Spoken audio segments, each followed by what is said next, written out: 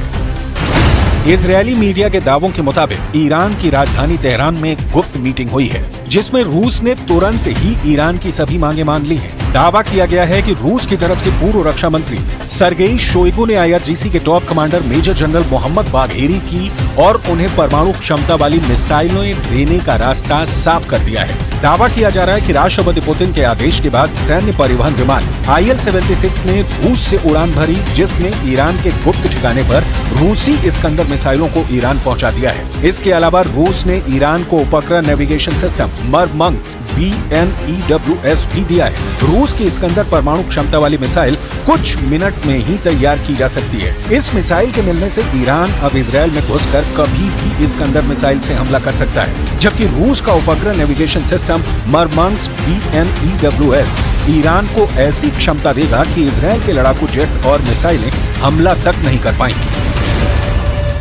Iran इस वक्त अपने परमाणु बंकर से मिसाइलों को तेजी से लेबनान और सीरिया में गुप्त ठिकानों तक पहुंचाने में जुटा है। IRGC के टॉप कमांडरों को साफ आदेश है कि कम से कम मूवमेंट की जाए। इजरायल के जासूसी नेटवर्क को चकमा देते हुए मिसाइलों को अड्डों पर पहुंचाया जाए। खबर तो ये भी है कि रूस के कुछ कमांडर गुप्त तरीके से ईरान की जबरदस्त मदद कर रहे हैं। इधर supreme leader Ayatollah Ali Khamenei ईरानी अखबार कहान में लेख लिखा है कि पिछली बार ऑपरेशन में ईरान ने इजरायल के सिर्फ कुछ ठिकानों को निशाना बनाया था, लेकिन अब इजरायल के अंदरूनी इलाकों जैसे तेल अवीव और हाइफा रणनीतिक केंद्रों पर हमला होगा। खामनेई ने ये भी लिखा है कि हानिया की हत्या में शामिल इजरायली अधिकारियों के घरों को निशाना बनाया जाएगा। इस बार का हमला बड़ा खतरनाक होगा, जिसे इंटरसेप्ट करना भी मुश्किल होगा।